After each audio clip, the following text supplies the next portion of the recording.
Okay, okay. Okay.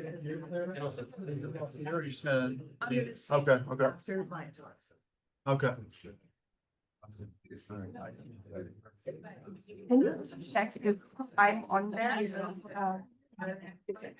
Fixability here. See. So lovely to see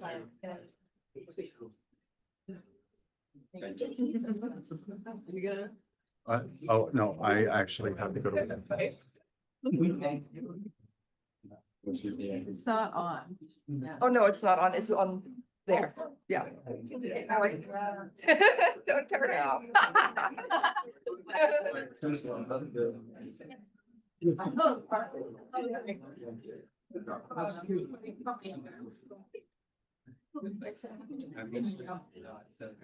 Yeah, I didn't know where it was. I went to the Paul Regan first. Right. But they're doing the Rocket Horror Picture Show. Thanks for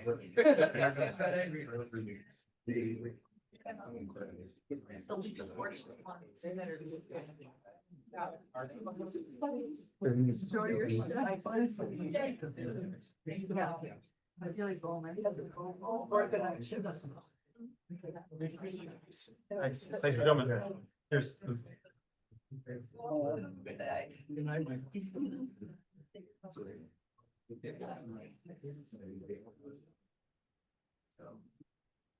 Well, welcome everybody.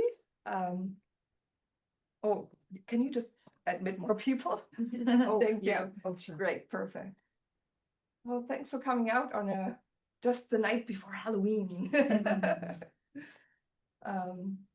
I'm Maya Sloan. I'm one of the on the board for the Nova Scotia Psychedelic Society, and so happy you're all here. I just wanted to quickly acknowledge that we're in Mi'kma'ki, on the ancestral territories of the Mi'kmaq people, and that we're here to really learn to ground in and be part of this beautiful land, and not just feel floating above it, that we can really connect. And we're so grateful for the stewardship of the Mi'kmaq people, generations before us. So this is the first talk of a series of talks, at least 4 talks. It could be probably more, but we booked the library for 4 talks so far. So every month there will be one. The next one will be December 10th, and it will be on by Cindy Howell, who knows a lot about different psychedelics. She's trained in a lot of facilitation with a lot of different psychedelic medicines and breath work. So she's going to, I'm sure, give us a very interesting talk. And also the next event that's on our agenda is speed friending. Yeah, and that's going to be at the Glitter Bean Cafe. It's going to be a really fun night.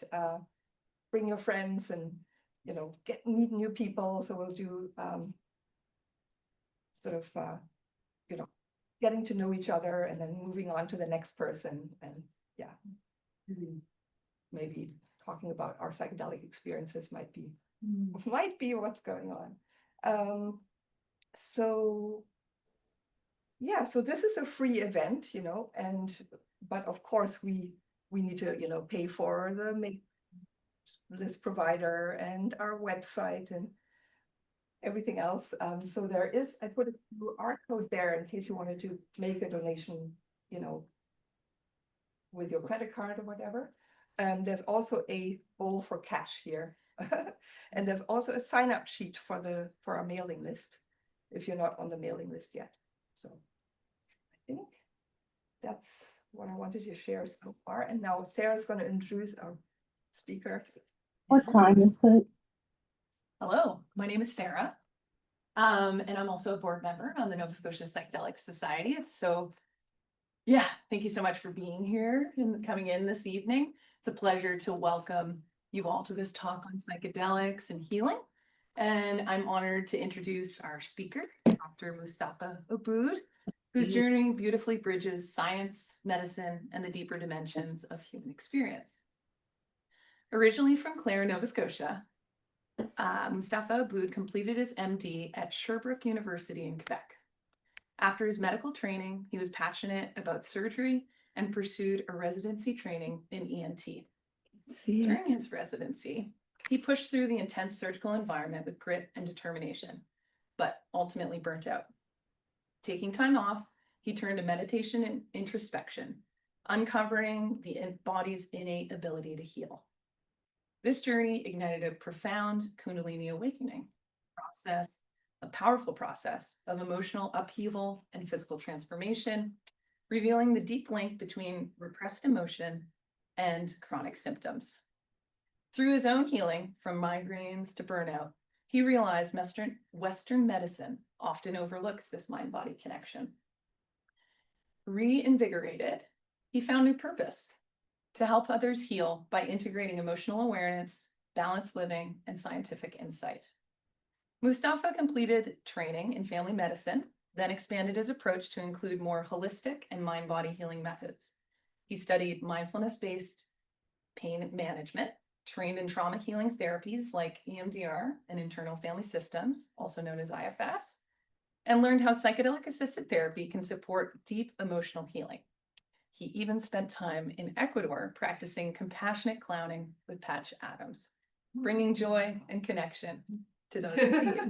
My heart. Through these experiences, he blends medical knowledge with a deeper understanding of healing, helping people reconnect with themselves in a more meaningful way. Dr. Abboud is helping patients explore a more integrative approach to mental health.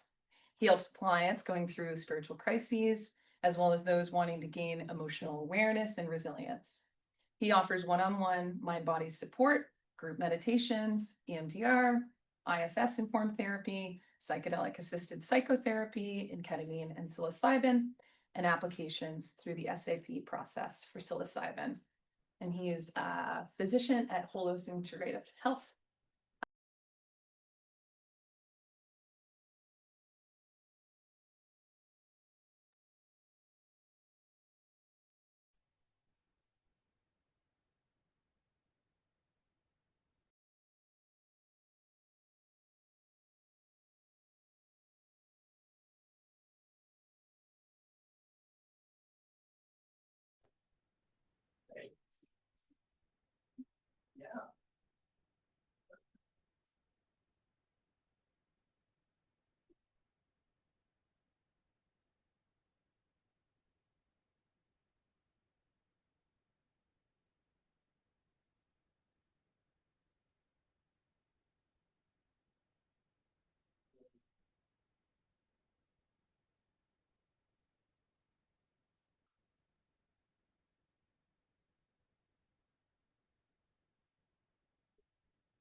Ooh. Sick mute. I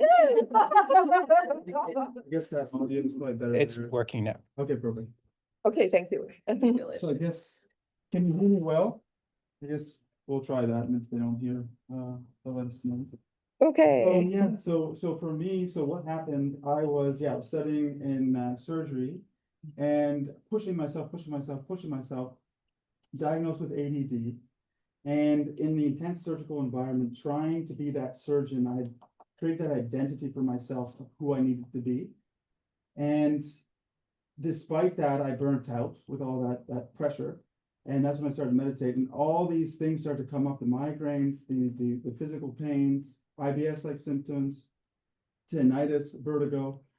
And I could see that there was so much there that they weren't really telling us, that we, in medicine, that we were kind of overlooking.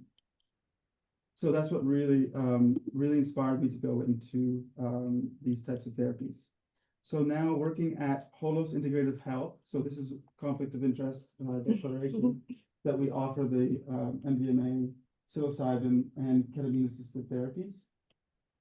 And it's important to say that I'm not condoning the use of illegal substances. The goal of the presentation is educational.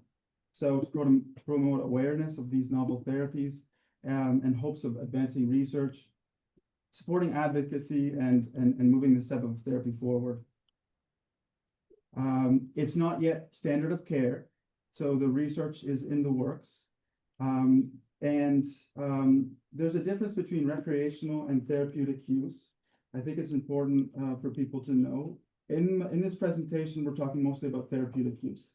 So the safety of that therapeutic container, as opposed to recreational uses like taking without the presence of a guide or a therapist.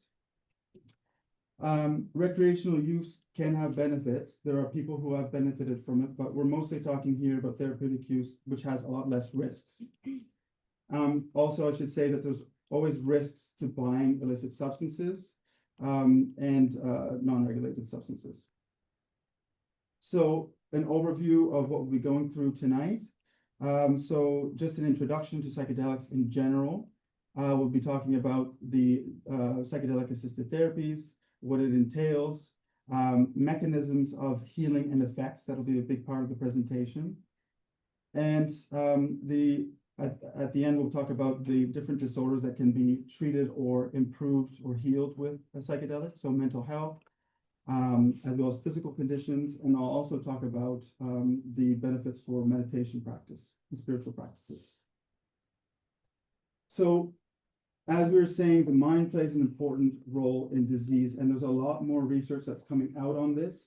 Books like When the Body Says No by Gabor Mate, and The Body Keeps the Score as well. Active stress in our body, as we all know, affects the body, affects multiple systems. We also know that repressed emotions and unprocessed trauma are held within the nervous system and affect our bodily health. Indirectly as well, when we're trying to make lifestyle changes to improve our health, we have to have a good mental health to be motivated. So the word psychedelic comes from the Greek psyche, so that means the mind, and the earlier or more ancient Greek was soul, and delic means to reveal or to make clear. So psychedelic means to reveal aspects of the psyche that are ordinarily not visible. So we're amplifying the subconscious mind. We call them non-specific amplifiers of the mind because they're going to amplify whatever might be positive or negative emotions. So they're said to induce non-ordinary states of consciousness. So just a brief overview of the history of psychedelic research.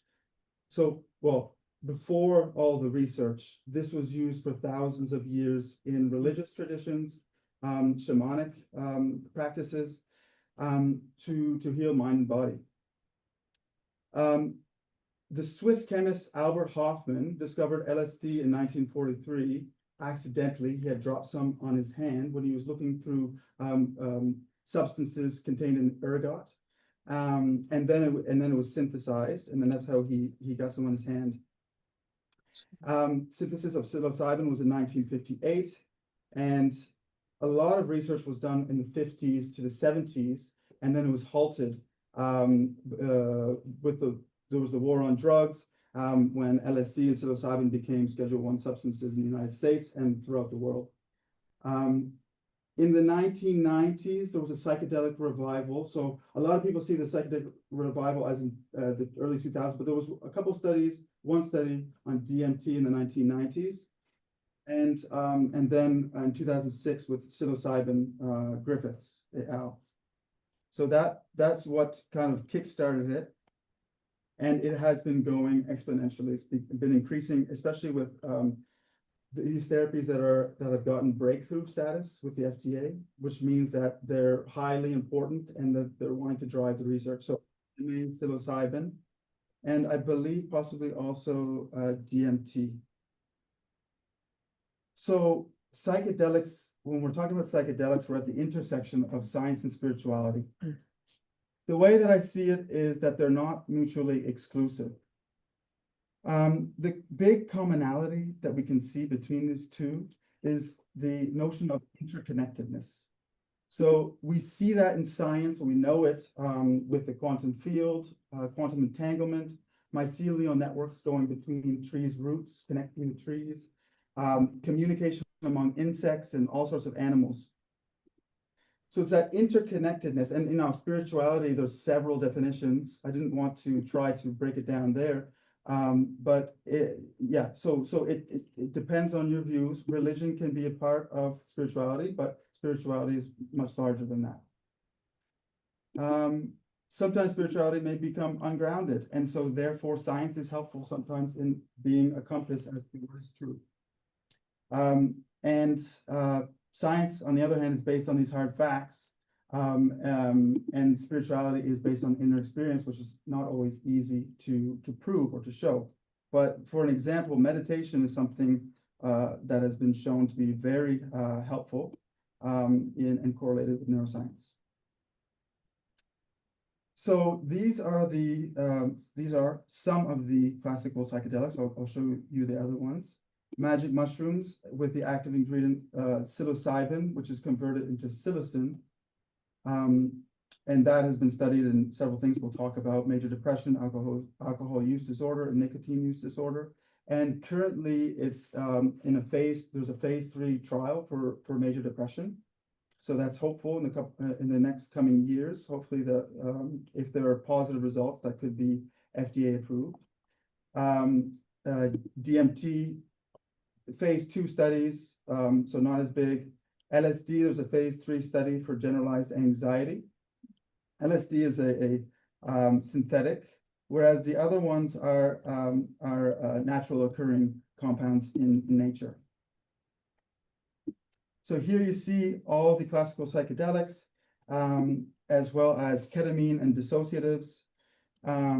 These are the molecular structures that you can see there. They look a lot like our neurotransmitter, serotonin.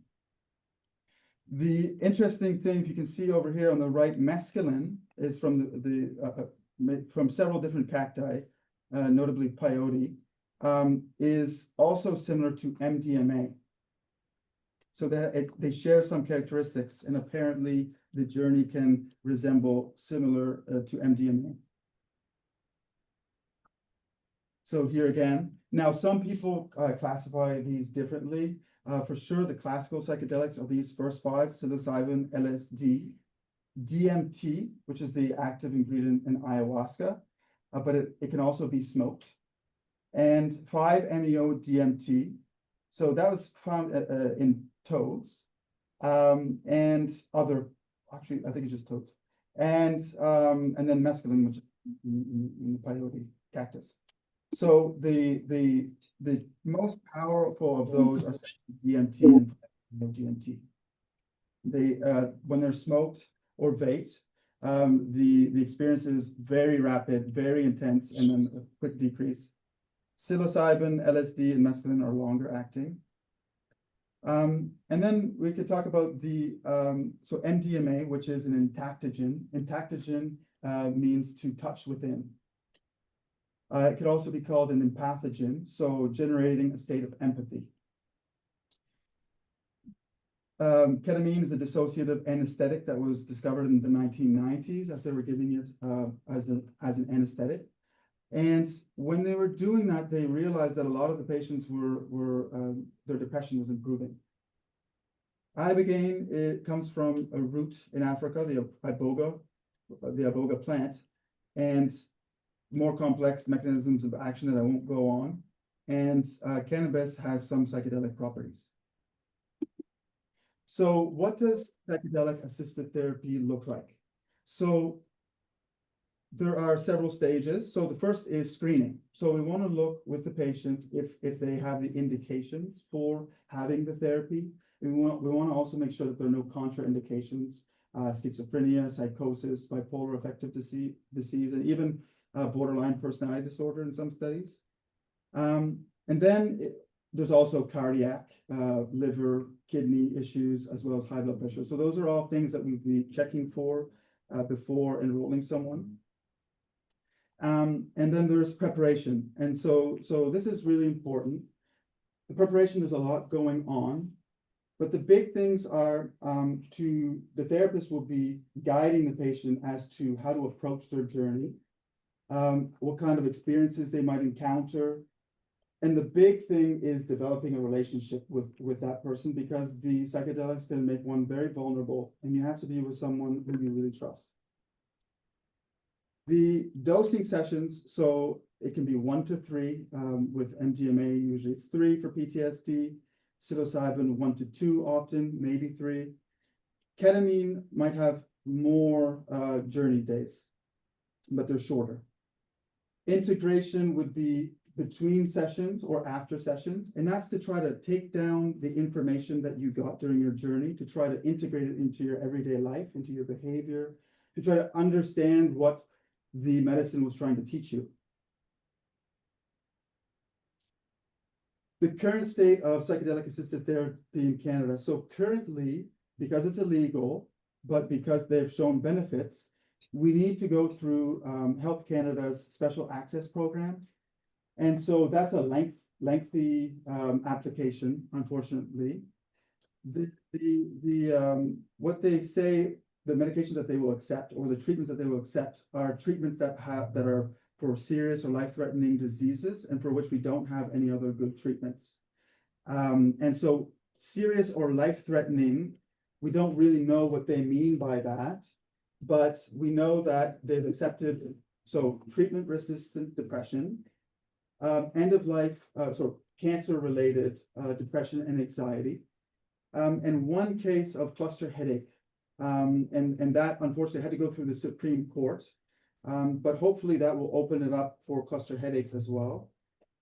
And then for MDMAs for treatment-resistant PTSD. So essentially these diagnoses for which we have the most amount of research. Ketamine is legal when prescribed by a physician, so that's a lot easier. And there are therapists who also provide harm reduction for people who are wanting to do it illegally and want to be safe.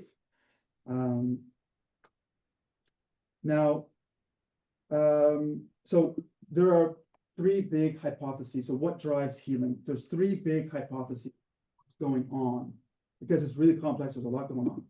So one of the big hypotheses is that it's the subjective psychological experience that we have on the psychedelics that is what drives the healing.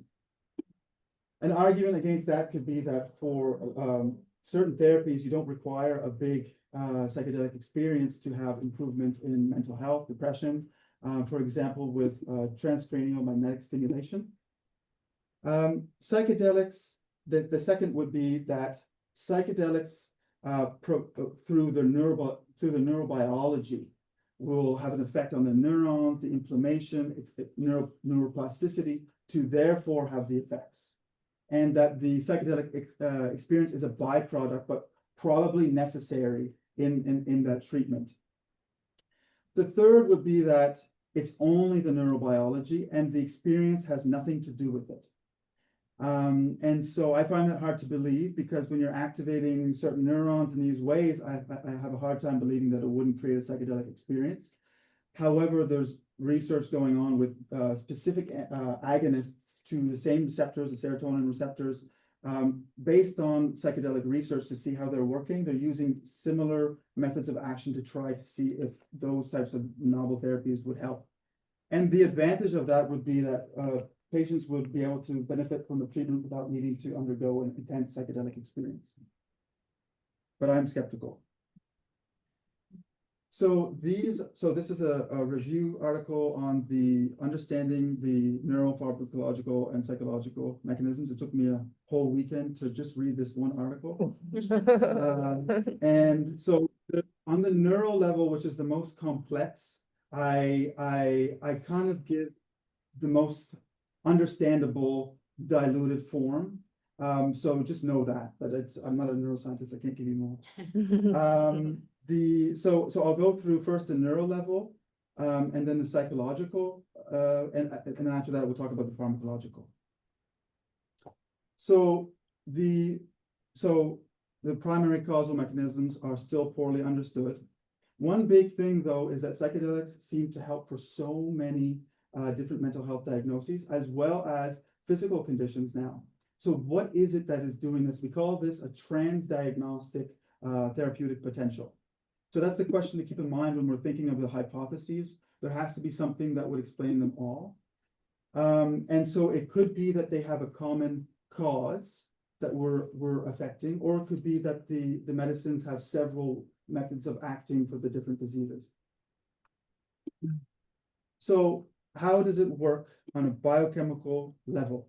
So the classical psychedelics, I'll talk mostly about that.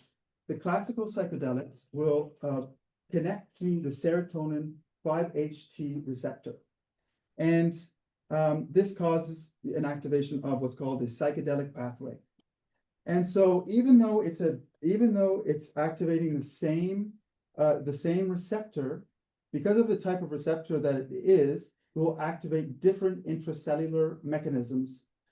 So it doesn't act like serotonin. MDMA will increase levels of serotonin and thereby have its effects by dumping a really intense amount of serotonin.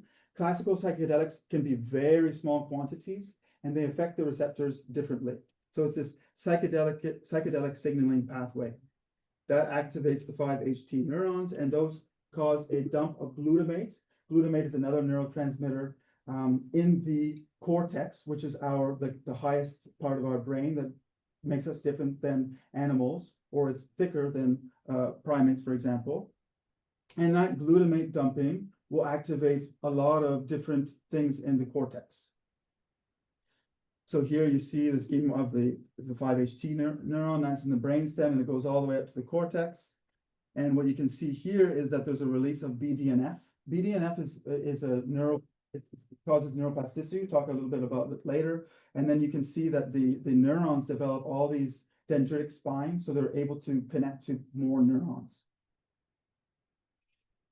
So how does information normally flow? And we'll contrast it with psychedelics. So normally there's a hierarchical organization in the brain. So information will go from our senses. So smell, eyes, sounds, and even interoception, which is the perception of our body and our internal organs.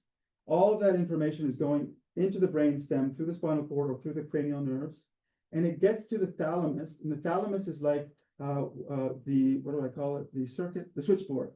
So the thalamus, which is like a switchboard, will then redirect the information to the different parts of the brain. So normally information from our visual sense from our eyes will go to the visual cortex, and from our ears will go to the auditory cortex, and so on and so forth. And so it's what's called gated. So it means that it's hierarchical and it's going to these different regions of the brain. And these regions of the brain are more complex, and they're used for associative thinking, emotional understanding, emotional processing, making decisions, etc. The thalamus also helps us direct our attention, and that's why it's so important, and probably why it's so hard to focus on one thing on psychedelics. So when the serotonin 2A receptors are activated, there's a degating of the thalamus. So instead of it going to one space, it'll start to broaden and go to all of the places.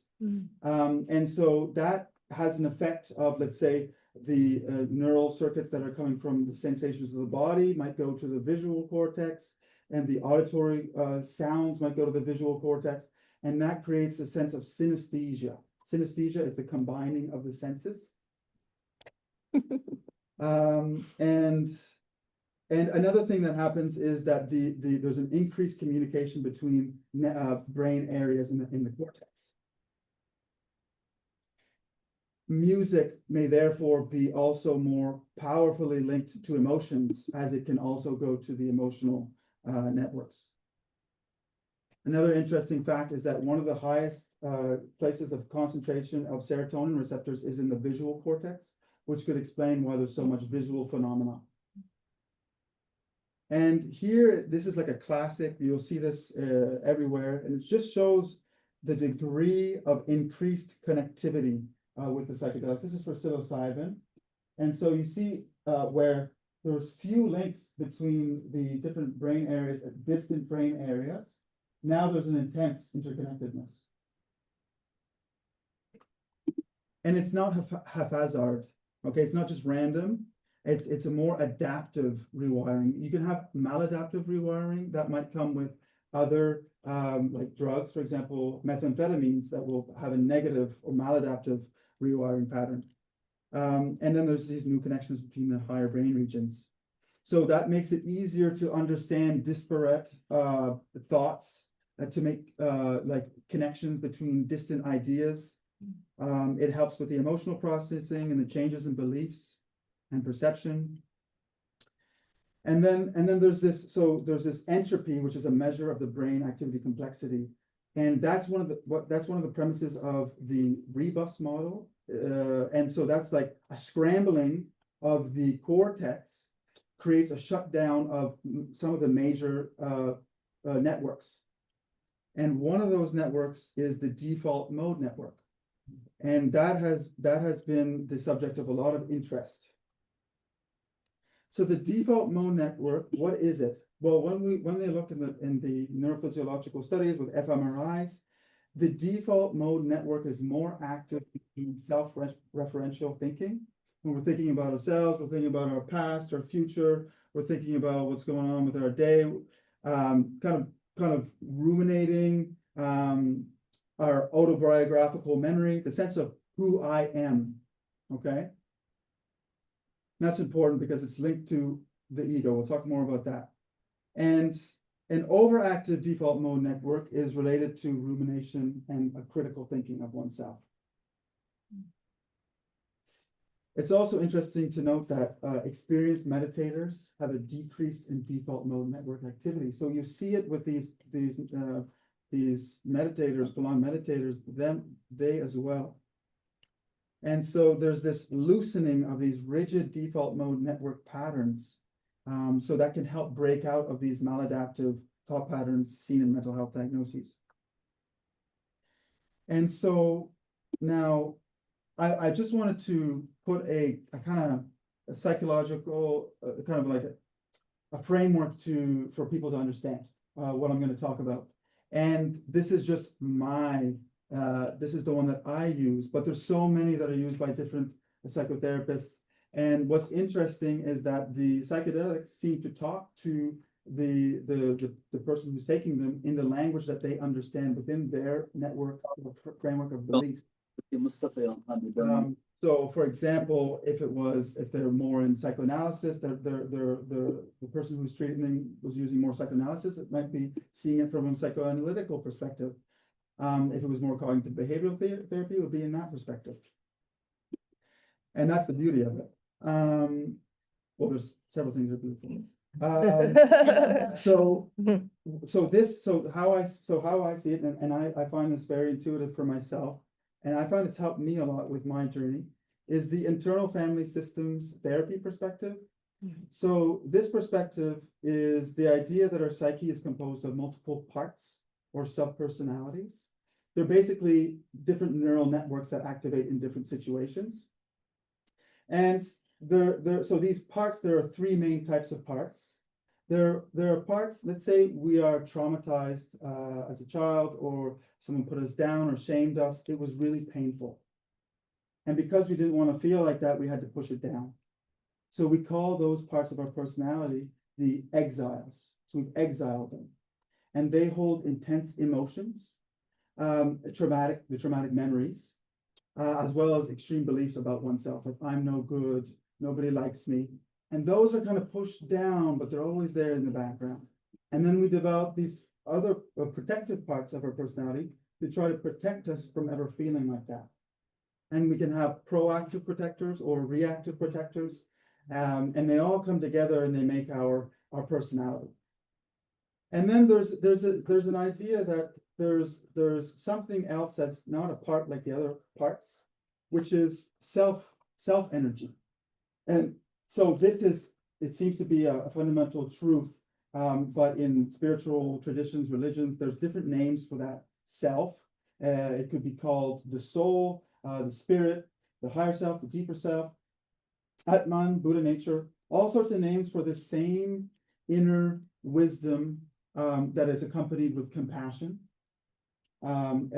curiosity, it's caring, it's calm, it loves connection.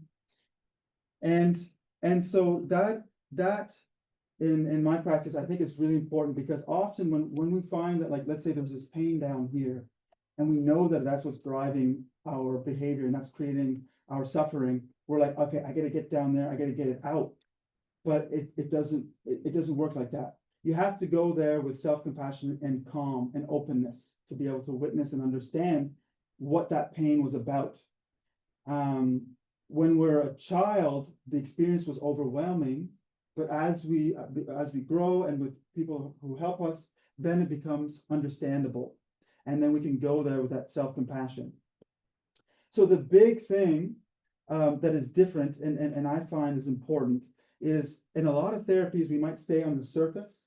So we might be trying to change our thought patterns up here.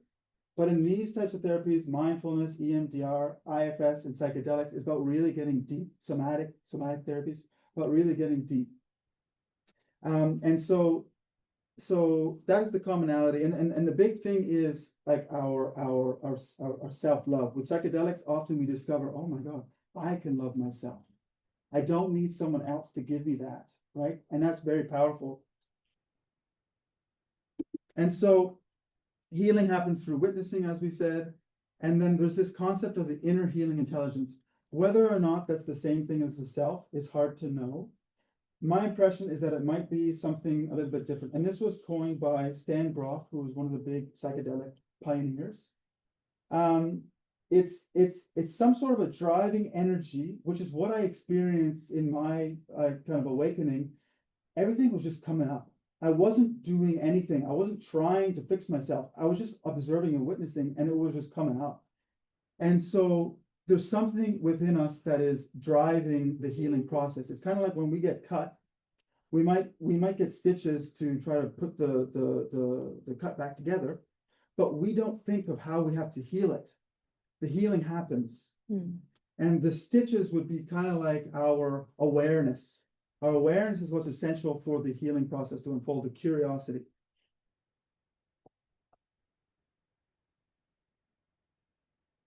Carl Jung called that the libido, but it's not the sexual libido. So it's this vital energy that drives the personality development and movement towards individuation, that he called it, becoming a whole unified self. And so now the ego could be seen as like all the parts together. And so the ego is kind of like, who am I? All of your like all your narrative, all the beliefs about yourself, all your memories that kind of come together and make up who you are. It's also this separate self from others. So this sense of boundaries of what is me versus what is others. There's And so what happens is when the default mode network is, or several networks in the brain are shutting down, it seems to be that what is happening is that sense of ego is also going away. And that can be very terrifying, because that is what makes up our sense of protection. And now it's disappearing. Who we are is disappearing. So it can feel like you're dying, you're disappearing. And so often that is it can be very terrifying, but it can lead to something else that we'll talk about later. So with this ego dissolution, there's this absence of the self-reflective thought, the experience of I being distinct from others and the world and the universe, the bodily self, and so on. this is just to kind of come back to the scrambling, which is that's the big theory around that, the rebus model, which is the relaxed beliefs under psychedelics. So our prior beliefs kind of fall and allows us scrambling, and then we can see things anew. So the mystical experience is something that is, so it's very important in the psychedelic research. The concept, the first time that someone talked about this concept was in 1902, William James. And they noticed that the mystical experience can be something that can happen in all sorts of contexts. Could be religious, could be spiritual, meditative, but not even necessarily. Sometimes they're spontaneous, and they can happen with near-death experiences. So with a mystical experience, there's a sense of unity. Hold on, go back. The ego, so what happens is the ego dissolution, which is the sense of me and I, is being disintegrated as all this information is coming up through the thalamus and going to the brain. During that, there's all sorts of things that might come up. Trauma, there might be emotional processing, all sorts of things that are happening, the witnessing.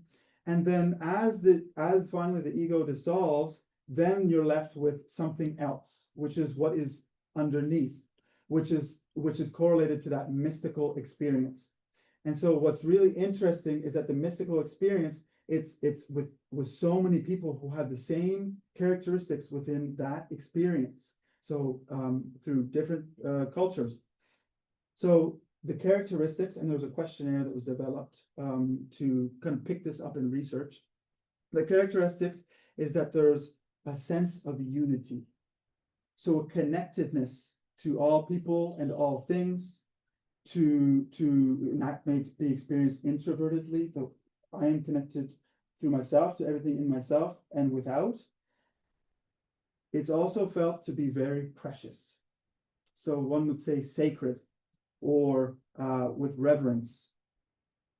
There's a noetic quality. Noetic means is a sense that it is very true, or it's a fundamental truth. And some will even say that it's more true than everyday waking consciousness. There are other factors that come with it. So positive feelings like joy, bliss, awe. There's a sense of ineffability. So ineffability means it's hard to describe. It's hard to put words on it. So you might ask someone what they experience and they'll be like, I don't know, but it was awesome. And there's a transcendence of space and time. So who really cares? You had a beautiful experience on a drug. So what does that mean? You can have a beautiful experience on cocaine, but that doesn't lead to anything. Actually, with this mystical experience, it has been correlated with all the benefits that have been shown in psychedelic research. So decreased anxiety and depression, improvement in substance use disorder, improved quality of life, lasting improvements that are like 6 months or more.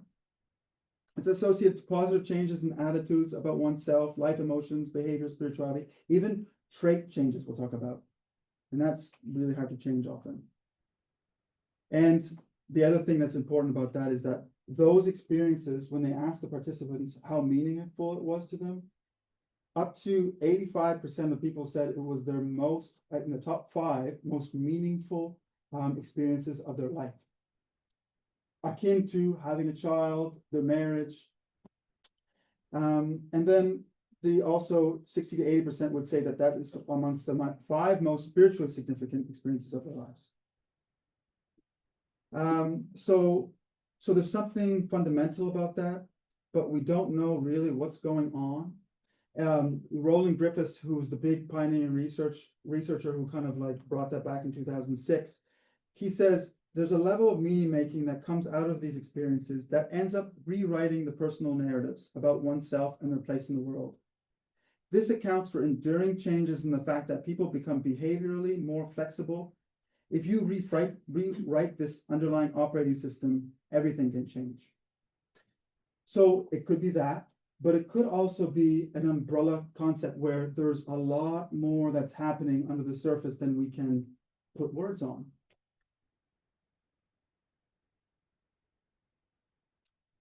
it's also important to note that other types of experiences on the psychedelics can also be very meaningful and contribute to positive outcomes. It's not required to have a mystical experience to benefit from psychedelics. Now, we'll go through the other psychological mechanisms.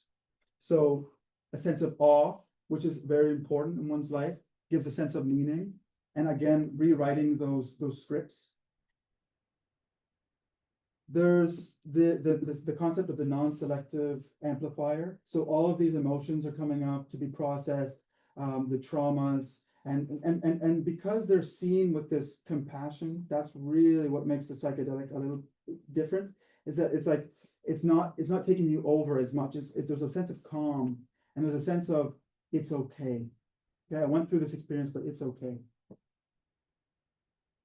So that's correlated to emotional breakthroughs and the beneficial outcomes. And so then there's the effects on cognition. So we know that in mental health disorders, there's often the cognitive flexibility and psychological flexibility that are affected.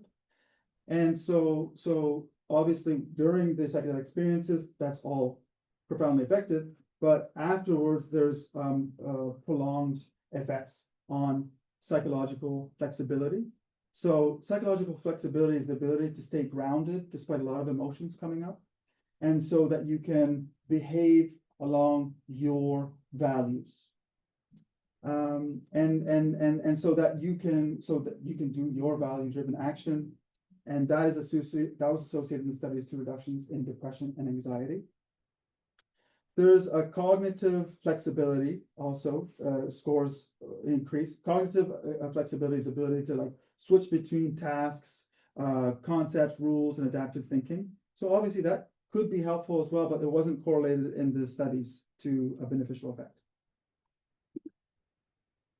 The effects on creativity. So because there's such an enhanced associative thinking, there's some studies that show that there's an increased creativity on certain specific tasks, but it's uncertain whether that would be applicable in real life situations. So there's no clear evidence there. There was an interesting study that's often mentioned is in 1960s.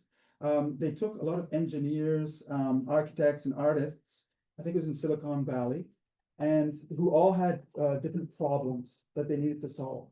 And they took LSD for a couple of hours. They went inward, and near the end of the experience, they started to work on the problems.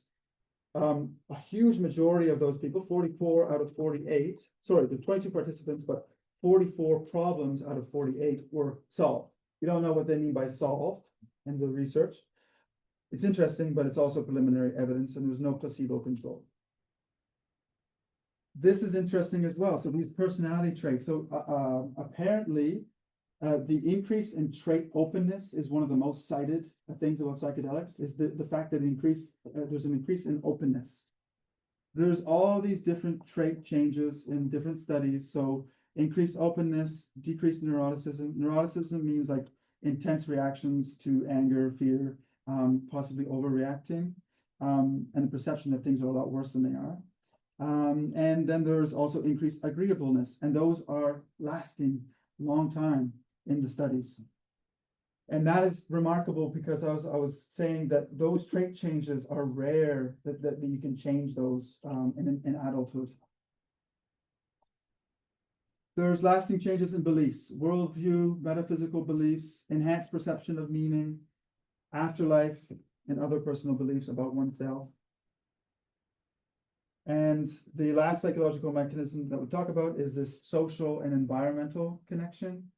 So the feelings of connectedness to nature, to others, humanity, and the universe as a whole can have also profound effects on depression and other mental health disorders. And what I find is important to note there is that people can tell you that what you do in society affects others and always has ripple effects, but that's kind of like intellectual. But when you have this deep experience of witnessing this connection, then it becomes palpable, and then it becomes real, and there's a lot more meaning in your connection to nature, for example, or others and the universe. increased empathy that comes with that. So there's a couple of studies that were interesting in this respect. So in the study that they were showing, this is observational retrospective, they were looking at people who had taken psychedelics in a retreat or by themselves, and they showed that those people were more environmentally aware.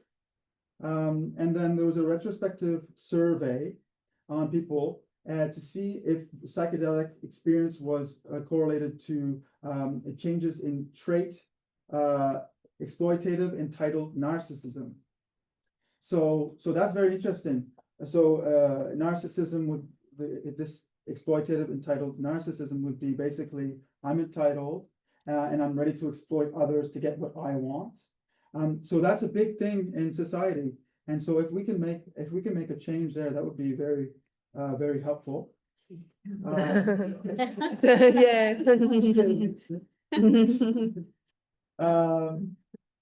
And then there's this the communitas, like the spirit of community, which is also, so when the psychedelics are taken in a community, that there are gains in terms of a sense of group cohesion, and that's associated to well-being and social connectedness scores.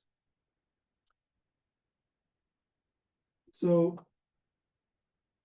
now the next is the pharmacological effects.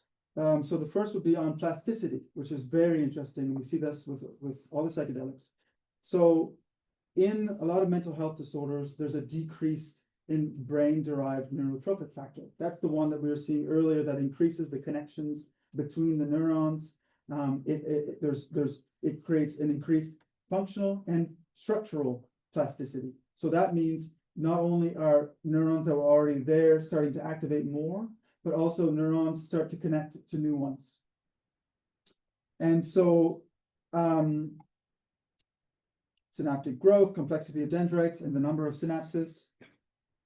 So in the different psychedelics, there's a different window of plasticity. With ketamine, it's a week. This is in mice studies. So they showed that in mice, there's an increase in neuroplasticity for 1 week for ketamine. For MDMA and psilocybin, it'd be 2 to 3 weeks.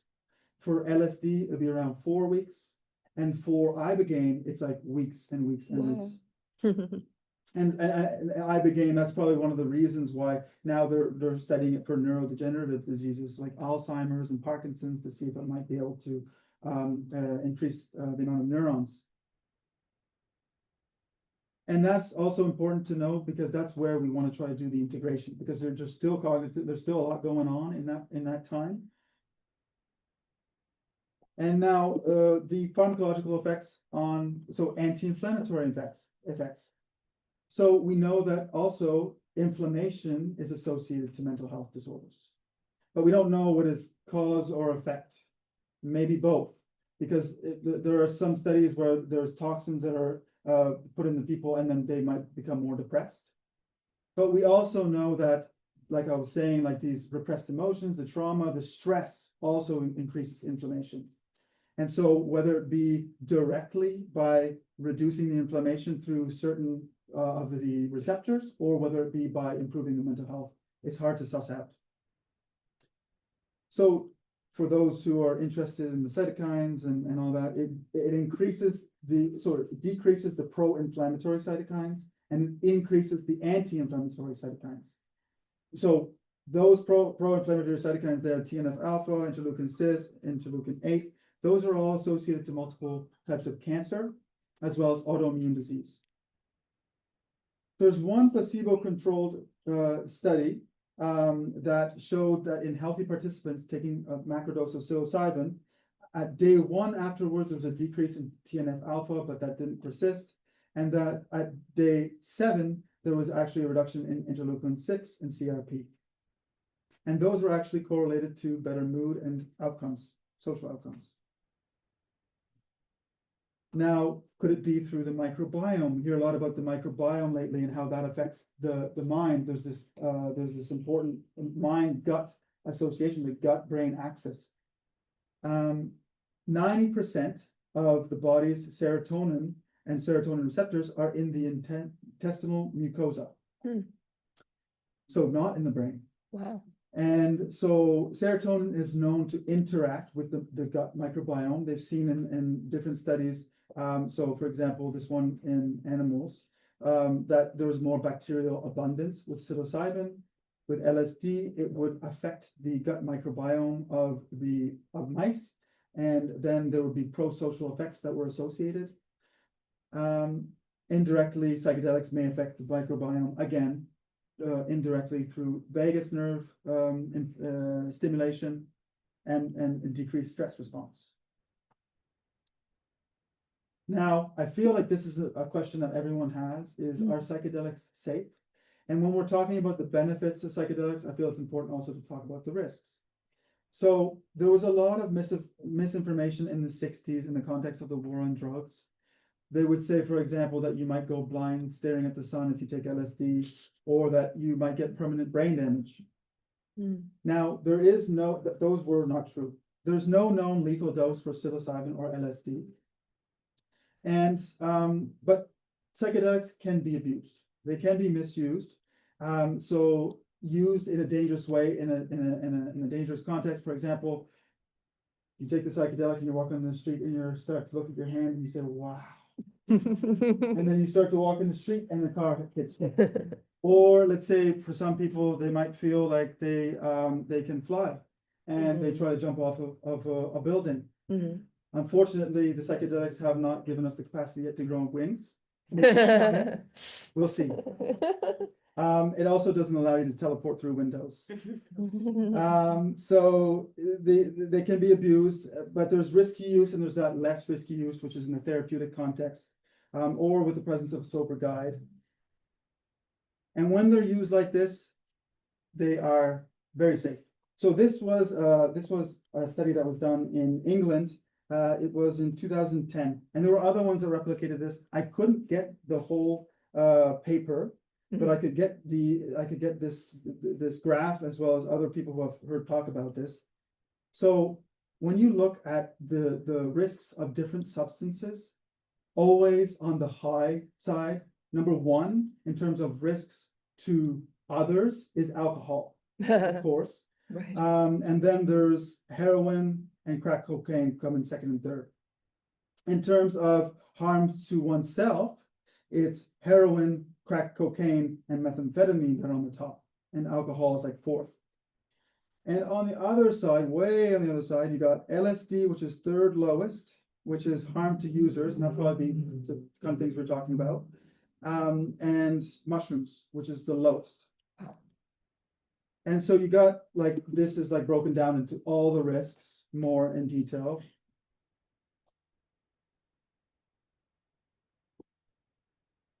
So the other potential risks that we know, so there is a potential risk for psychosis or a manic episode. It's not thought to cause schizophrenia or bipolar affective disease. The experts believe that it's more a precipitation in someone who is already vulnerable, somebody who's already usually showing signs. And so that's the kind of thing that we pick up on our screening. There haven't been any of those in the studies. There's this notion of what's called a hallucinogen persisting perceptual disorder, which it's in the DSM, so it's our diagnosis manual. And that is, it is very bothersome to a lot of people. So what it is basically after an experience, they might start to have flashbacks of their experience with visual disturbances, maybe visual snow, maybe tracers, like things trace, or maybe halos. But what I found interesting recently, I heard on the podcast with one of the big experts, is that actually we don't know if it's the psychedelics that are actually doing that. Because there was a review of all the people who had these symptoms, and they found that it was also common in people who had used drugs of any sort, cannabis or all the other ones, and it can even happen in those who haven't had any drug use. And actually, for me, with this Kundalini awakening, I have visual snow, but I never saw it as a problem. I just saw it as this process that was unfolding. And now, with another one would be psychedelic iatrogenic structural dissociation. So psychedelic iatrogenic means caused by a medical treatment. Structural dissociation. Dissociation is a psychological term for disconnecting to the body, disconnecting from one sense of reality, called depersonalization, and from oneself. So that entity is something new that I hadn't heard of, and it is apparently, it's a thing, but it's extremely rare, and it seems to be more in people who have severe trauma, and using very intense psychedelics like 5-MeO DMT and DMT. So the very strong ones that have the capacity to go into those areas with more rigor or more intensity, and that can seem to destabilize the person, but it's not something that's not treatable. Often with the help of a therapist who's really versed in these types of things, you can bring them back down. There's a possible induction of false memories. So, for example, on a trip, you might have something come up, a memory of something that happened to you as a child, maybe sexual abuse. And sometimes it's hard to suss out if that's something that really did happen or didn't happen. And that can be destabilizing. For example, if it was with let's say, your father who you really love, and you do not have any recollection of that, that can be very destabilizing. However, that can happen with a lot of psychotherapies. Even EMDR, as we uncover things from the subconscious mind, things can come to the surface. And that's why it's also helpful to do it to be with a therapist, because they can help you see what it is. Is it true, or is it just a symbolic? Or now, there's also emotional dysregulation. So the psychedelics are powerful. They can bring up a lot. And even after, some people feel not so good after their psychedelic experience. They might have a challenging experience and they didn't really release, or something got stuck. And now it's near the surface. And so when you're alone and you've had those types of experiences, then it makes it challenging. But when you have a therapist, that can actually become life-changing. So challenging experiences, when it's well integrated, can actually be very, very powerful.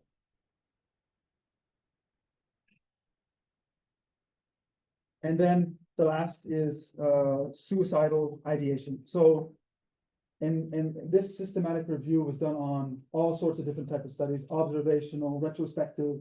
And so it's like and it was done with people who were using it recreationally. Overall, there's conflicting data, but LSD showed increased odds. DMT showed no change. Psilocybin and MDMA showed a decrease. And what we might see is that, well, most of the time in the studies, you have a decrease in suicidality. The cases that are often suicidal after are where there have been suicidal ideation already before. And if there's perhaps a challenging experience or no positive outcome, then they feel low, like it didn't work. Oh my God, now what? And so we don't know if it's really the psilocybin that's doing something to cause that, or it's just a psychological thing.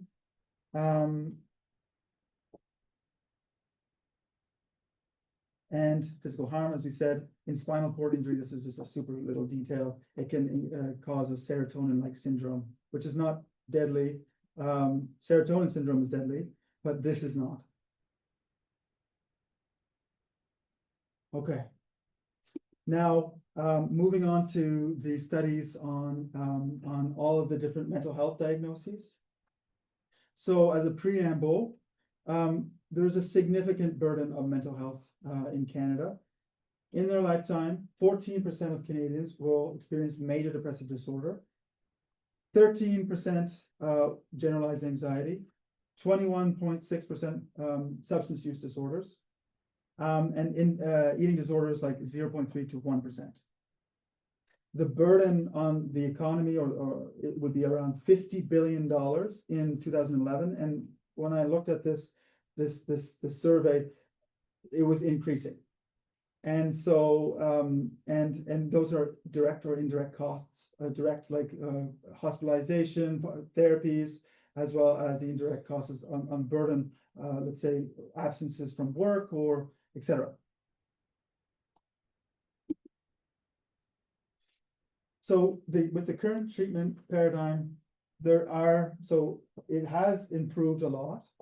And so in terms of psychotherapy, pharmacotherapies, since the 50s, there's a lot of change in how we treat mental health. There was a lot of like paternalism, patronizing, and putting people in institutions and dictating how they would be treated. And now there's a lot less stigma and increased awareness, more patient autonomy. There's evolution of new psychotherapies like the mindfulness-based therapies and EMDR. And however, there is a stagnation since the 1980s in terms of types of pharmacotherapies. So the SSRIs, SNRIs, they can help improve symptoms, but they have a low to moderate effect size. So not a huge effect. They don't get to the root. They will make people feel better, which is also important. And I'm not saying that these aren't important, because these can be very helpful for a lot of people. And they can also be a means of helping one go through a psychotherapy process. The other disadvantage of the pharmacotherapies is that their effect does not outlast the effect of the medication, the active effect of the medication. So if you take it off, the effect goes down and the symptoms come back. There's also sexual dysfunction, nausea, weight gain, side effects. And when you're discontinuing SSRIs, SNRIs, there's often a withdrawal syndrome of anxiety, flu-like symptoms, headaches, brain zaps. There's other therapies, as I'm mentioning here. Now, psychedelic-assisted therapy is a potential paradigm-shifting treatment. So there are several meta-analyses that show significant effect. And so I kind of put these here. That was too much.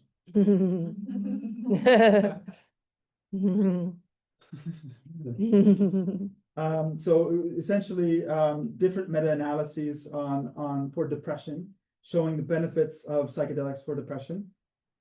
And I'll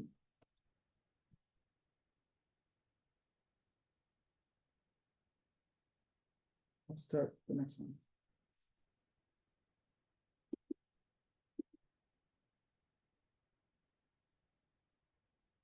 Just disappeared. Oh, there it is. Great. So it's proven. Oh, oops. So it's been proven effective for major depressive disorder, as well as treatment-resistant depression. Treatment-resistant depression means resistant to two or more pharmaco or psychological treatments.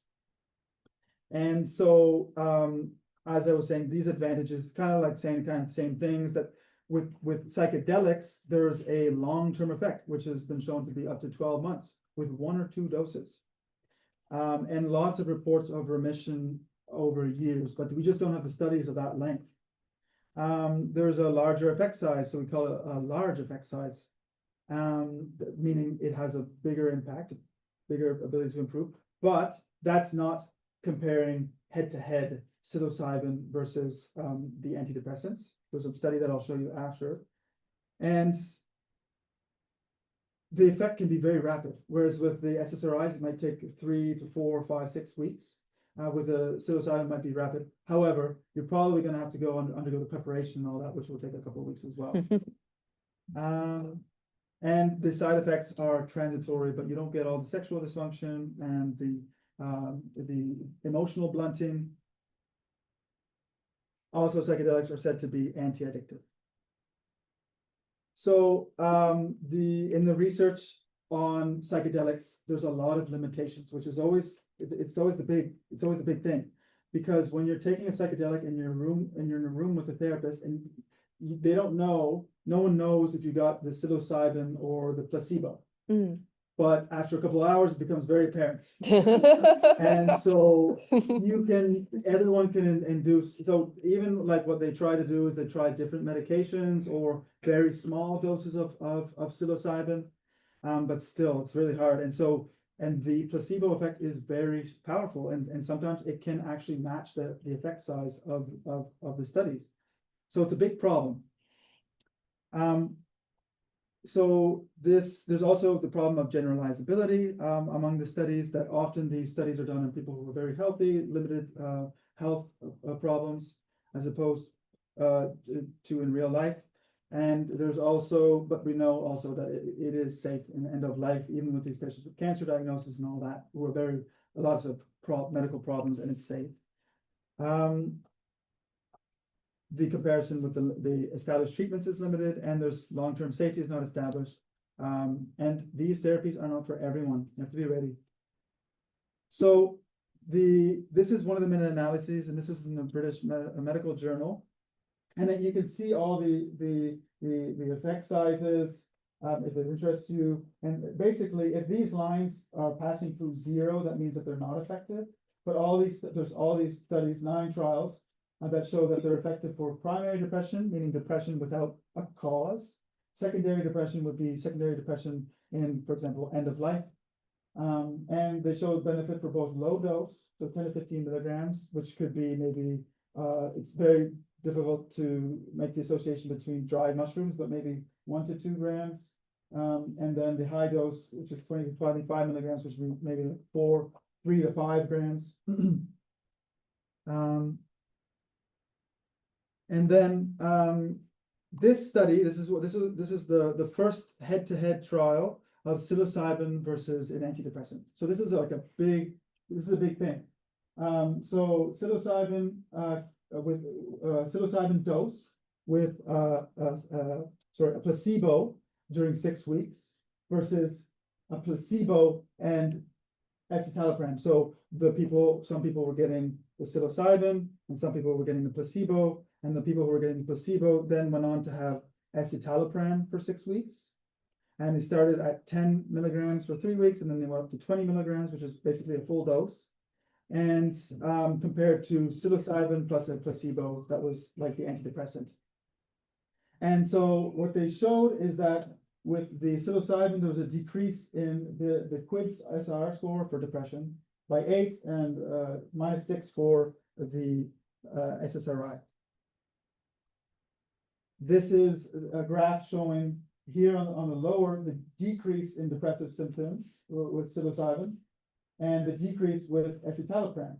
So you can see that it's close that psilocybin would be more effective than the SSRI, but it didn't get a statistical significance. You can see how these two lines, when they cross over, that means that they're not significant. They'd have to be separated. Mhm. But that's still very interesting, because we know that it's probably psilocybin isn't inferior to the treatment. And on the right, you see these were secondary measure outcomes. So the study wasn't designed to see if psilocybin was better than escitalopram.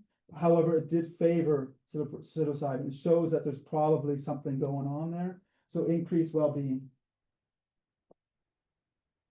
And so there were a bunch of other measures of all sorts of scores that were done. You can see them all here.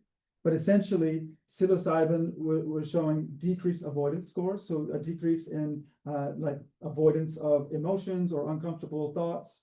There was improved meaning with psilocybin, improved connectedness and functioning. And the escitalopram group, there was higher rates of anxiety, dry mouth, sexual dysfunction, and the reduced emotional responsiveness. So that kind of emotional blunting. The limitations of the study is that it was short. So it was only 6 weeks, and escitalopram is known that it takes 4 to 6 weeks before you get the full effect, like 3 to 6 weeks. So they were at the 20 milligram for only 3 weeks. So possibly if you waited longer, you might have found more benefit for the escitalopram. And it was a small study with the people who enrolled were people who wanted to do psilocybin.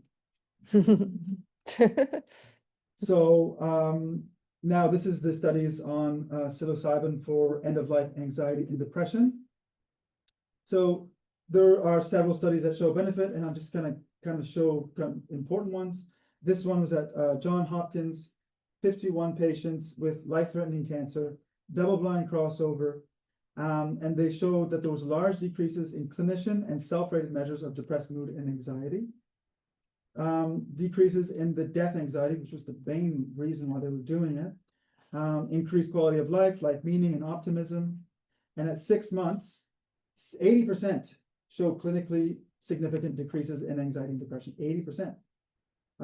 Participants attributed these improvements to attitudes in one's view of themselves, their mood, relationships, and spirituality to the high dose experience. And there was also an association again with the mystical experience and the benefits. Roland Griffiths, who's that pioneer who was talking about this on the Jordan Peterson podcast, put a lot of quotes from him from there, who unfortunately has passed away a few years ago from colon cancer. He was talking about these. So there's something that's happening in these experiences that is so fundamental to helping those patients. So often when those patients are afraid of dying, when they have that mystical experience, even if they believed that death was the end, it kind of creates a crack in the door to say, maybe that's not true. Maybe there's something else. And so it's this idea that consciousness may go on after death. Even if in those whose belief didn't change, we can't explain it by a change in that belief, they would end up seeing the death process as something beautiful to have awe for, and they were actually grateful to have this human experience and to be able to witness it. So imagine the difference in perspective that came. Now, psychedelics for substance use disorder. So it has been shown, there's pretty good evidence here of psilocybin for substance use disorders, nicotine and alcohol, and other studies showing benefits for also ayahuasca, LSD, ketamine, and ibogaine. We'll talk about ibogaine after. So psilocybin, and I didn't put a study there which I showed up, but psilocybin reduced the alcohol cravings. They helped with emotional release and improved coping. When we were talking earlier about the parts that were holding the pain, there's some parts of our personality that will protect us by soothing us with something to try to make the pain go away. So once that is a lot better, then those parts don't need to soothe us as much. So now another one would be for tobacco, and that's really impressive too. Another study showed 80% abstinence of tobacco at 6 months and 67 at 12 months, which is a lot higher than the 35% success rate of most pharmacotherapies, like the nicotine replacement agents. But then again, we don't have that comparative efficacy, so we can't conclude, but it looks like it. Ketamine was helpful for cocaine use disorder. And again, the depth of the mystical experience was associated to abstinence rates. OCD as well showed, in the studies, they showed moderate to large effect sizes and a rapid reduction in OCD symptoms. Downsides were that these were short-term follow-ups in the studies. However, some cases did show long-term benefits, and the effects could wane. So this is an overview of all the psilocybin's effects in the different diagnoses for mental health. So on the right, you have the most evidence, so cancer-related depression and anxiety and treatment-resistant depression. In the middle, alcohol use disorder and dependence and tobacco addiction. And on the left, still not very many studies, but cluster headaches and migraines as well, talk about a little bit in chronic pain, and then demoralization with AIDS. So now another important psychedelic is MDMA. MDMA is a purely synthetic, and that is what is the active ingredient in ecstasy. But when we talk about MDMA, we're talking about pure MDMA, not ecstasy with all the other things in it, like the amphetamines and things that can have a lot of other side effects. And so what MDMA does, so it increases the serotonin, the dopamine, norepinephrine. The combo of those three increased creates a sense of relaxation and an open self-compassion, open to what you are experiencing without fear. And so it's really helpful for PTSD when you think of going to those difficult memories that are very, very scary. And in therapy, they try to go there, they might try to go there over and over, but it's too much, and the protectors keep it down. With MDMA, the protectors can relax, and there's more self-energy and self-compassion to allow that healing process of the witnessing. So the difference with MDMA and other psychedelics is that with other psychedelics, you give the medicine does almost everything. You don't have to talk to the patient's going inward and having all of these experiences.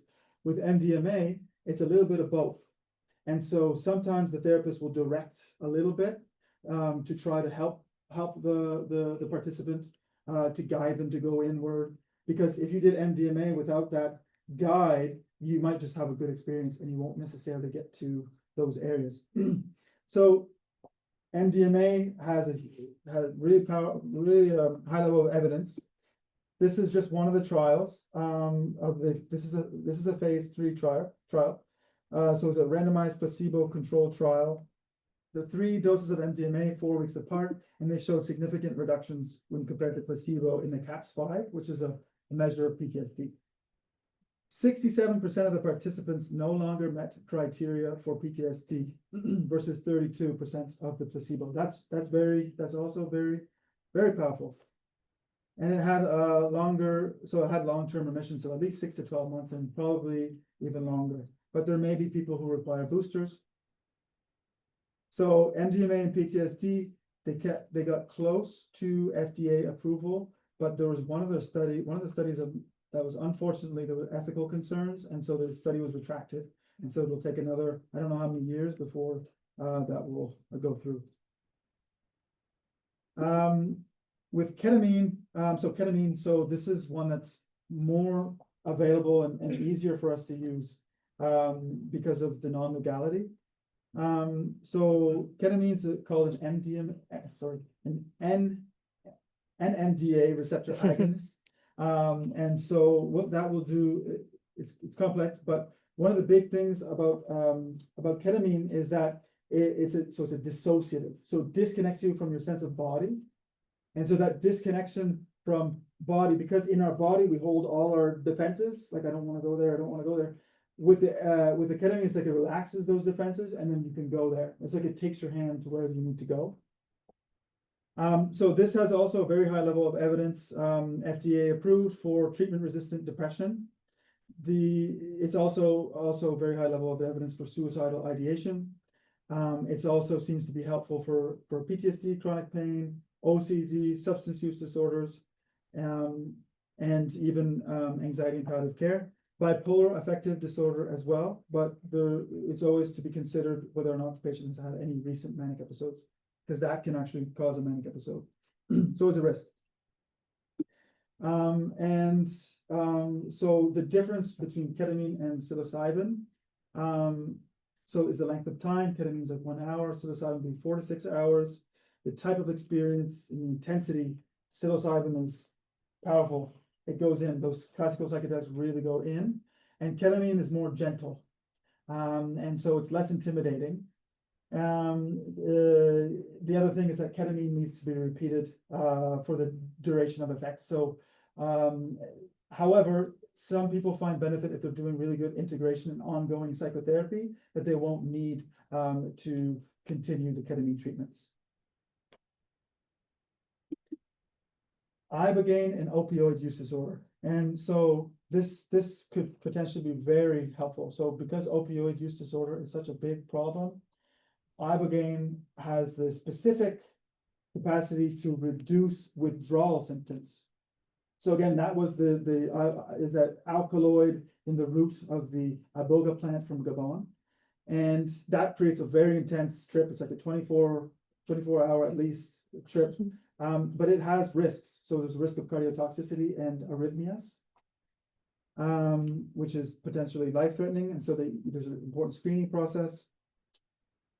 I don't know if anybody, I think there's people out in BC who do this type of therapy, but there's also in Mexico, there's retreat centers that are very high level. It's not cheap, but they'll have monitoring and they'll have physicians ready if there's anything that went wrong. So we don't have good studies yet. But for what we do have, like this, let's say this small observational study, showed that 50% reported no opioid reduced, 50% in 30 days after their treatment, and also decrease in withdrawal scores. And then there was a phase 1 trial that's basically to see if it's safe, and that showed that it was safe. So more to come. How's everyone doing? Good. Lots of information. So, so I'm almost done. What time? It's almost 8. It's almost 8. Mhm. Okay. So yeah, I'll go quick. We're So- still. Probable effects on cardiovascular disease. So whether that be by decreasing depression, decreasing inflammation in the body, because depression has actually been correlated to an increased cardiovascular risk alongside tobacco, dyslipidemia, high cholesterol, and high blood pressure. Psychedelics and mindfulness. So that's really interesting, is that psychedelics seem to have a synergistic effect when used with mindfulness.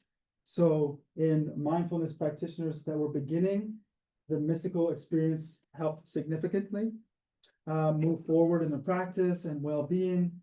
But the meditation also improved certain of the scores. So and they used it also in advanced meditators, like who have done for years, to see what they thought about it. And often they found that the experience was astonishing, even more than the previous experiences. They found that it actually helped their meditation practice, that they deepened their meditation practice and their sense of awareness. But they felt that it was still not the same as meditation in maintaining awareness. So these are like all the scores, but let's just go through that.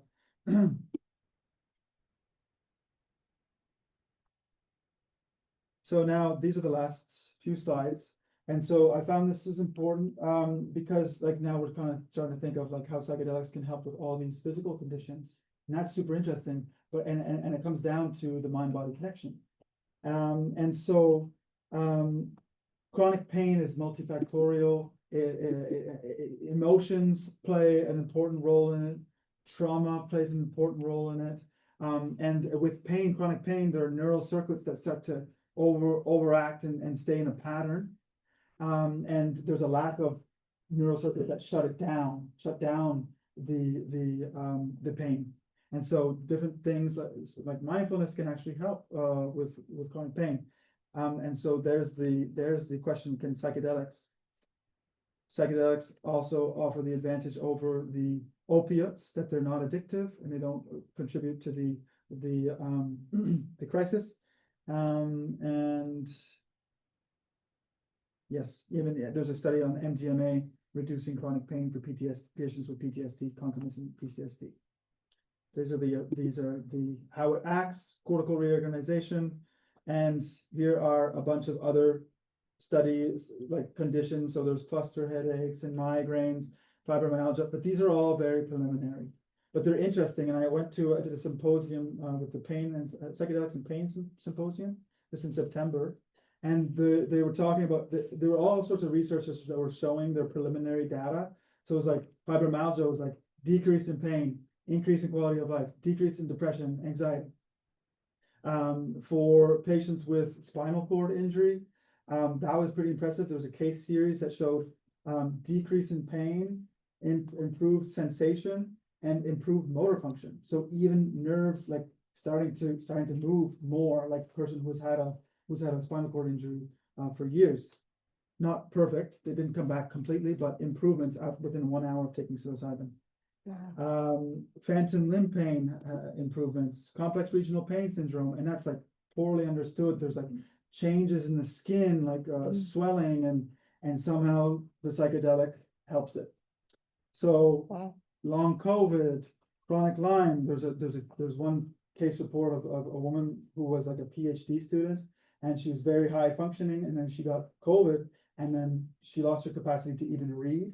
She was profoundly depressed and anxious, and she took MDMA and psilocybin combination, and right away, the next day, she was doing better. No more depression, no more anxiety. She could read again. And she could do sports. One thing that happens often with chronic fatigue and like post-COVID chronic Lyme is intense fatigue and like what's called post-exertional malaise. Her post-exertional malaise went away. She did end up doing it again when she got COVID again, and it brought her back. So lots there. There's also one study that's really interesting for Parkinson's that showed as a phase 1, which is like to see safety, but they saw that they were mainly doing it for mood. So improve mood, decrease anxiety, improve quality of life, and decreased movement disorders. So less tremor and more ability to move. The conclusion is, however, that it could be that it was just the mood improvement that improved the physical motor function. IBS, autoimmune diseases, that would be like only in mice that we're studying now, but as you can see, all the effects on the immune system. For more information on those conditions, you can go to those places. Psychedelics and Pain is also a free course. I put introduction because I basically copy pasted, but from the beginning. But essentially, so we talked about mainly the classical psychedelics. We mainly talked about psilocybin. Talked a little bit about the therapeutic process. Talked about the effects in the nervous system with the degating of the thalamus, the increased association between the levels of the cortex, as well as the shutting down of the default mode network and shutting down of the ego, and the mystical experience that seems to be fundamental, all the psychological changes, and all of the changes in gut microbiome and immunity and the neuroplasticity. So there's a lot going on. It's a tremendous amount of hope that these can change a lot of mental health problems and even physical problems to come. So there we go. Wow. Do you guys have any questions? Good job. Any questions? Do you know much about the research around microdosing or anything you can share? Yeah, so the research around microdosing isn't great. And it's really hard because in their studies, they're trying to compare the two and they're using it like everyday regimens, whereas often with the microdosing, you might take a couple of days off. And unfortunately, they haven't shown very much of benefit. There's a lot of biases often as well in the studies, so we don't really have a good amount of evidence. But there probably could be some benefits. One of the in pain, there's a case series even for people with chronic pain that taking it daily help their chronic pain. So I think there's potential, but we just don't have evidence. Yeah. So you've had cases out there that they've done trials with, but I'm wondering because it's so big, but like eating disorders such as like bulimia, anorexia, and orthorexia, which is like over-exercising and calorie restriction. Has there been any studies done on that? I don't know about orthorexia. Anorexia, I believe so. And seem to be some improvements, the eating disorders. But yeah, good question. I'm not sure. Mhm. So that was so I'll have to repeat the question so people can hear. Go ahead. Is there any more work coming out of Stanford with MYSTIC protocol? So using magnesium with the ibogaine and negate the cardiac issues? That I cannot answer. I'm not aware of that. Oh, that just came out. That was a study that just came out last year. Oh, really? Okay. So the question was whether or not there were any studies showing benefits of magnesium use while we were doing ibogaine, which I'm not aware of. So, but that could potentially be interesting because yeah, magnesium can reduce what's called the QT, which is what goes higher with the ibogaine. And so that's maybe a good idea. I didn't see that when I was looking at ibogaine. It's called the MYSTIC protocol. Okay. Yeah. Okay. Interesting. Okay. Yes. I have a question about, what does it do to the brain? You mentioned, long term. Does it have any, because people say, oh, I don't want to mess with my brain, when Right. that's I feel like, Okay. Okay. a reservation that people have, and I Yeah. don't really know how to answer that. Hmm. Mhm. Well, there's no evidence that it causes any harm, that for sure, in terms of the brain, and probably it really improves a lot of things. So Right. I would tell them I would just reassure them that all the evidence is showing that it's increased connectivity and it's an adaptive rewiring. And maybe those words could be helpful to reassure them. Yeah. Yeah. Thank you. Just add to that, Yeah. you know, any type of therapy Yeah. will be neuromodulatory. It's Right. going to change, Mhm. or anything that you do for your mental health, for your brain. Right. Will change the pathways. That's Hence true. changes, Yeah. Right? Yes. But Mhm. that's kind of the goal. Yeah. True. Yes. I'm just curious, kind of a two-part question of your opinion on, you know, kind of the reduction approach of separating psilocybin, for example, just like that reducing into like The pharmacology. yeah, like Yeah, just yeah, the psilocybin versus like the whole mushroom, and then also just your opinion on like access to psychedelics in Canada, because as you alluded to, like has a potential to help society in many ways, but Yeah. it's very restrictive at this point. Yeah. So for the first part, I am not aware that there are any other active psychoactive compounds. And there's a lot of belief, you know, talking about spirituality, a lot of people who have a belief that the mushrooms have a certain frequency and that there's something sacred about that. I don't have any evidence, and I feel like I heard that question asked before, but there was no evidence of. I've heard one researcher who was talking about the gut microbiome and wanting to do studies with ayahuasca, like the native plant, to see if that could have any effects also in the gut microbiome that would be different than just the active ingredient. But I don't know for psilocybin. And then just Yeah, oh, yeah. access. And so for access, so yeah, there's the hard part. And so what ends up happening is people want to do them.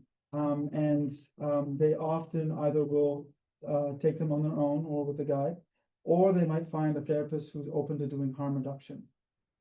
But harm reduction is still not legal. The therapist, if a patient comes to the therapist and they say, I'm gonna do these 5 grams. And the therapist can then decide, I can try to make you safe. And there's a lot of colleges who will allow that because ethically you're doing what's best for your patient. You're trying to protect them from harm. It's still illegal. There are risks, you know, we have to say, to buying illicit substances. Probably minimal in Canada. I think there's more risks in the States. I've heard of adulterate, especially if they're in capsule form, but that's something to keep in mind is testing. And not all therapists will do that, and not all therapists will advertise that they're doing that. And you're not supposed to offer it to the patient. You're not supposed to tell the patient you should do these mushrooms. It's if the patient kind of like initiates it, that it isn't seen as condoning the illegal activity. Apparently, it's still on the therapist's part, it's still an illegal activity because you're harboring someone who is doing illegal activity. But I don't think anyone really cares. I don't think police are gonna hunt you down. We have a question from a Yes. Zoom user. I don't know your name. It says Zoom user. Would you like? Oh yeah, there you go. Hi. Did you want to ask your question? Yes, thank you. I'd like to piggyback off the accessibility question a little bit. I'd like your opinion on the actual feasibility of psychedelic-assisted therapy, just because the therapy itself obviously takes a long time, and you have integration on top of that. So logistically, how do you see it succeeding compared to traditional therapy within Canada? Yeah, that's a really good question. And I think it's like, there's a lot of people who are trying to figure that out because it will cost a lot. I mean, the therapy for a day could range from $500 to $1,500 for a whole day of that therapist's time. So hopefully what will happen is that we start to see that these effects will have trickle down in terms of decreased burden on our society, in terms of decrease depression and all these mental health disorders, that we can see that there's a benefit. And that will be a viable option. If you look at like surgeries for someone who's suffering, that is very expensive. This is kind of like a surgery for mental health. So why not? And if it shows such a big improvement, then I feel like our healthcare system should try to accommodate that. But for now, it's really hard, because for communities who don't have very much money, or like it's a lot harder to get access because it's not covered. And so we want to try to push to try to get these covered by MSI. The hard part with that is that right now we would still need SAP approval to be able to do that, and that is not very easy. And it requires the patient still to pay for the medication and the application process. But maybe all that could be covered, hopefully, eventually. Does that Thank kind of- you. And will you be posting citations as well? I'd like to read through those.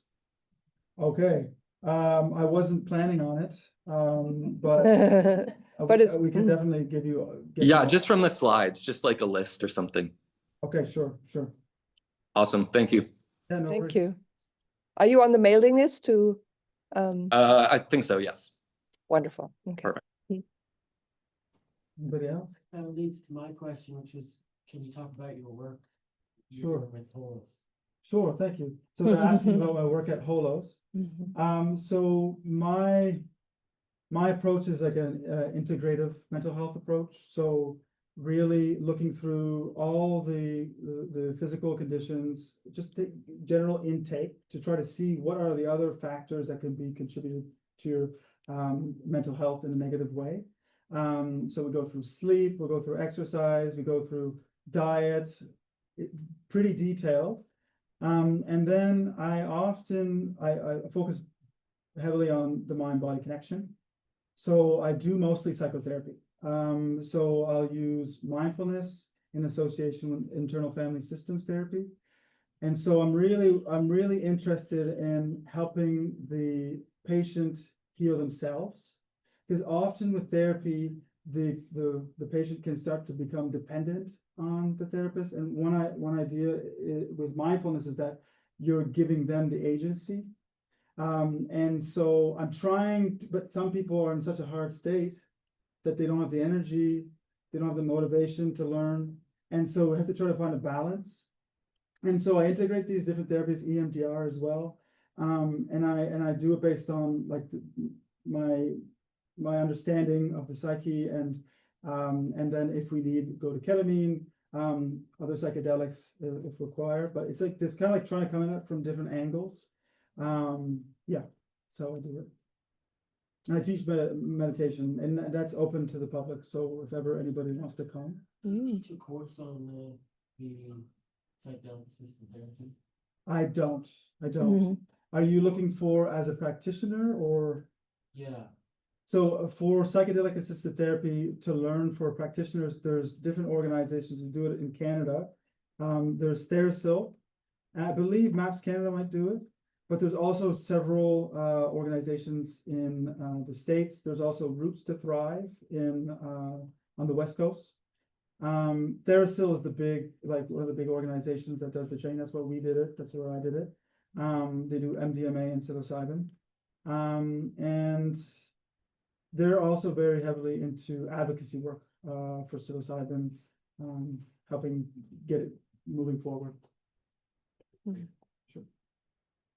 Hi, I'm curious on, like you had said, like with TheraSil, if the other options are a little bit more accessible, especially for like low-income practitioners or student practitioners, if there is any other options. And then like on top of that too, what does the risk kind of look like, especially if you don't have that education background and you're having clients come to you and talking about these medicines? So you're talking about, for example, someone who wants to do psychedelic therapy, but that doesn't have a training in therapy? No, like a practitioner, just like even like looking at TheraSil, it is like quite expensive. Right. So I'm just curious if there was any more accessible options, especially for students, things like that.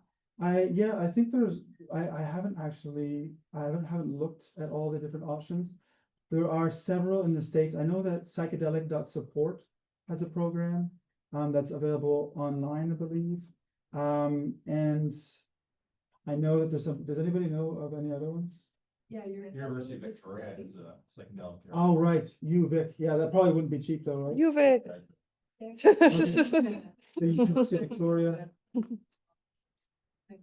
So, like, why you would make a scholarship. So the Zendo project is one that's focused on harm reduction, and it's like for sitters, so you can become any kind of background. And then also the Beckley Foundation, which their institute is in the UK, and they do a lot of research on psilocybin specifically. And also, like, to circle back to, it's like that person already left, I was gonna say they also have done a lot of research on psilocybin therapy for anorexia, bulimia.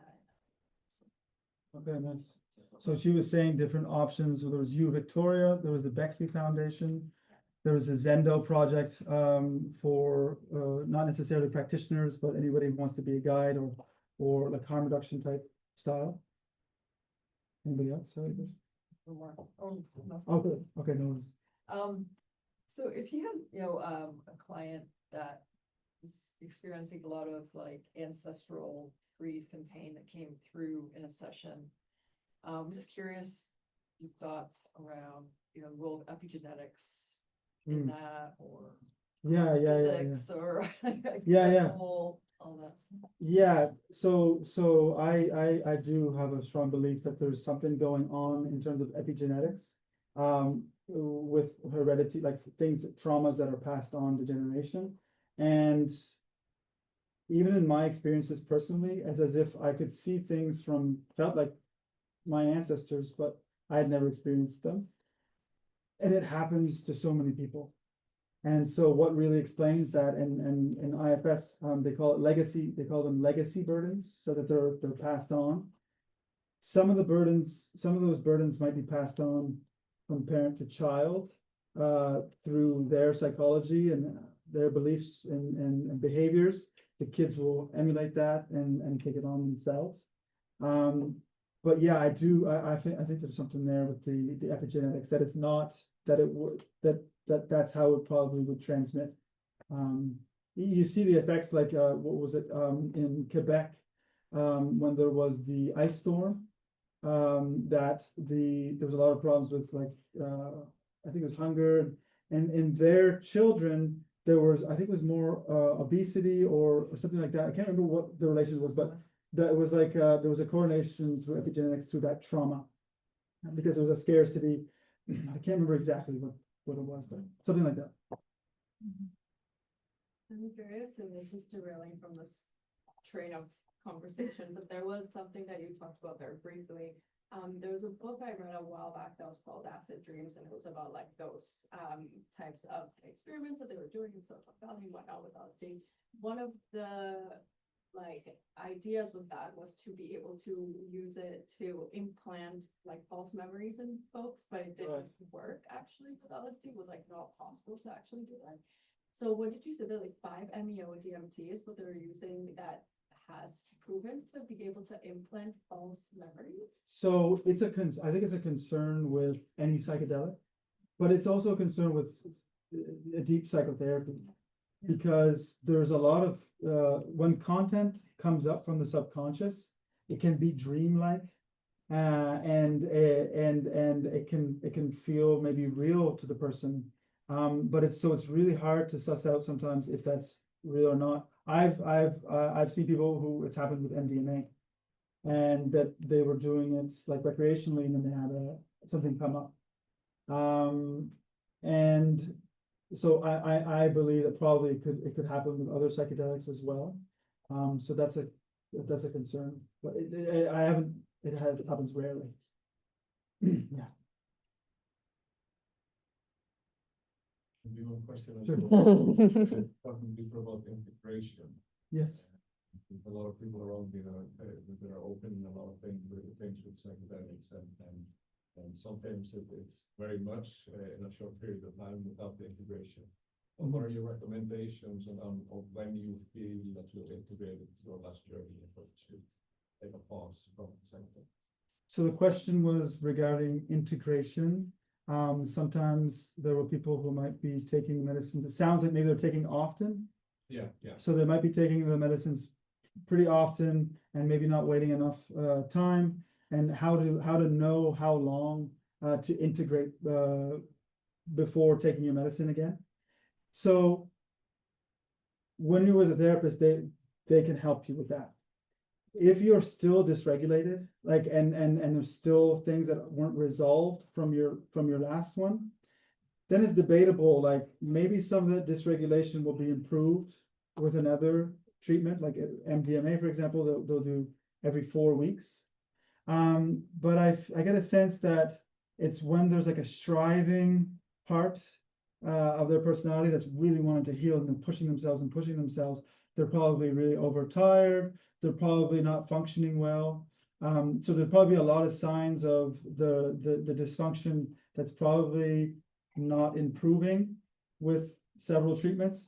And I think that's a good question, because it's not easy for that person who believes that what's going to help them is another journey. So often, like when we're really true with ourselves, we can ask ourselves that question deeply. Am I ready for another one? And often we'll get the truer answer, but we may not listen. And we will have a talk on integration in December, on December 10th. There's a lot of methods for integration. Could be mindfulness, could be yoga, like journaling. There's a lot of questions that are available, and through the MAPS website, they have a whole integration manual, so that can be very helpful for those who are looking for some help. Yeah, sure. I have a quick question about, I don't know if I missed that because I came a little bit late. Personality disorders. Right. So potentially, in the opinion, in the view of IFS, personality disorders just come from the trauma. We have a tendency of labeling those personality disorders as something that will never heal. But it's probably just because there's a lot of trauma and it's not easy to heal. And with one of the contraindications that you might sometimes see in the research is for borderline personality disorder. And what I had heard was that was because it's difficulty sometimes to make a trusting relationship with the therapist, because often they have a really intense fear of abandonment and so on. So that's like a relative contraindication. When I was doing my programs, my trainings, they said it was a relative contraindication, not necessarily. But if you look at all the evidence on trait change, those personality trait changes, and that narcissistic and probably can help with some of those. But like if you're looking at narcissistic personality disorder, there's lack of introspection sometimes, and hard to get them to see that there's a problem, for example. But I think it all comes down to the approach of the practitioner, because it has to be non-judgmental to kind of try to see things from their perspective. And when you're doing your approach, coming with a lot of compassion and bringing them to a place where there's a lot of self-energy, so that they can kind of see things from that higher perspective before kind of like planting seeds. So I think it takes a lot of patience, and it's a lot of inner work for the therapist as well. Yeah. Wow. Thank you so much. Pleasure. Mustafa. That was amazing.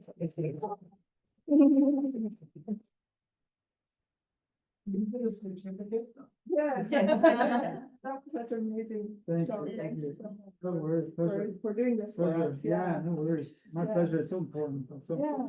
Yeah. And we will have this on our website, I think, or send the link to the newsletter. So that this presentation gonna be.